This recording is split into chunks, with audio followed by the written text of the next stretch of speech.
السلام عليكم ورحمة الله تعالى وبركاته. مرحبا بكم في قناة عالم نهاد. اليوم إن شاء الله غادي نوجد معكم السيكار اللي بالبطاطس والطونة والجبن. الصراحة كيجيو لذاذ بزاف بزاف وكيستحقوا التجربة، وأكيد إلا جربتوهم غادي ينالوا الإعجاب ديالكم. جيو معايا تشوفوا طريقة التحضير وكذلك حتى المقادير اللي غادي نحتاج فيهم. الجبن، وكذلك تقريبا كيلو ديال البطاطا اللي مقطعه مربعات كبار، زيت البلديه ولا الزيت الروميه اللي بغيتو، وكذلك الطون والفرماج محكوك، والزيتون مقطع. انا اختاريت هذا اللي فيه شويه الهريسه، نتوما تقدروا تستعملوا العادي. فص ديال الثوم، كذلك شويه المعدنوس،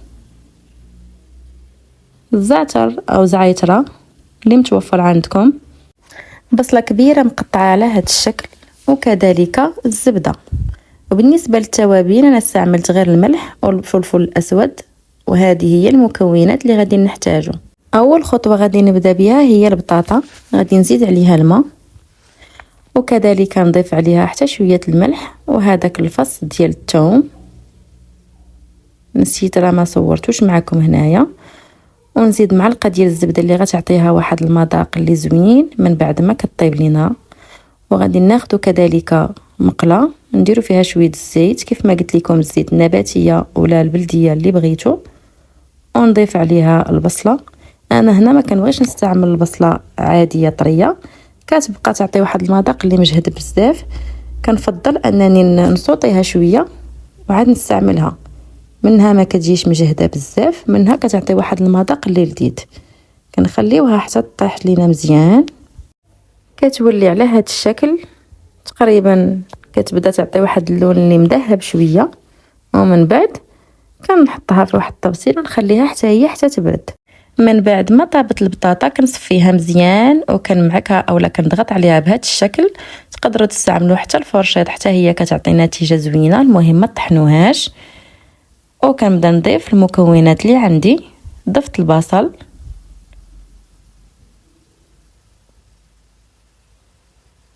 ومن بعد زدت الجبن، ممكن تستعملوا الجبن الاحمر او الموتزاريلا اللي متوفر عندكم. وضفت كذلك الزيتون اللي مقطع والطون، وكنضيف كذلك 2 معالق ديال الجبن. هاد الجبن الصراحه كيجي زوين في المملحات، وكذلك تقدروا تستعملوه حتى في الحلويات، كيجي رائع وعنده واحد المذاق اللي زوين. وكنضيف شويه الملح وشويه الفلفل الاسود. بالنسبه للملح ما كنكترش لانني درتها في الاول مع البطاطا، وكذلك هاد المكونات اللي عندي راهم كلهم مالحين تقريبا. وكنضيف الزعتر اللي حتى هو كيعطي واحد المذاق اللي رائع. وكنضيف كذلك حتى المعدنوس، وكنخلط المكونات جيدا باش يتجانسوا ليا مع بعضياتهم. انا هنايا استعملت الورقه اللي كبيره في الحجم وقطعتها على 4. بالنسبه لكم نتوما الا خديتوا الحجم المتوسط ممكن تقطعوها على 2. انا كنفضل هذا الحجم الكبير، كيعطيني كميه اللي كثيره، زائد حتى السيجار ديالي اولا البريوات ما كيجيوش مغلفين بالورقه بزاف. كندهن شويه بالزيت لانني انا غنديرها غير في الفران. بالنسبه اللي بغى يقليها في الزيت يقدر ما يدهناش، لان ديجا كتكون الورقه مدهونه بالزيت. كنحط الحشوه ديالي في الوسط على هذا الشكل. ممكن تستعملوها كاصابع، انا كنبغي نفضل غير الطريقه كتجيني سهله. هانتوما شوفوا الشكل، طريقه الصراحه اللي سهله وبسيطه، وكيجي حتى المنظر ديالها زوين. وكنجمعها بواحد شويه الدقيق اللي خلطته مع الماء على هذا الشكل باش ما كتحرش لينا السيجار ديالنا في الفران. وغادي نعاود معكم لان التصوير ما كانش باين مزيان. كندهنو بالزيت، كنحط الحشوه ديالي، ومن الاحسن كنحطها الوسط ومن الجهه للفوق كنطوي على هذا الشكل هكا صافي. وكندوروا البنات واحد النصيحه، حاولوا ما تزيروش السيجار اولا البريوه، خليه واحد المتنفس لانها كتنفخ في الفران الورقه وكتخرج لنا الحشوه. غنعاود معكم شكل ثالث. كنظن ان الطريقه سهله وبسيطه، وكيف ما قلت لكم ممكن تستعملوا هذيك البطاطا كاصابع. انا كنفضل هاد الطريقه كتجيني سهله. صافي وكنجمع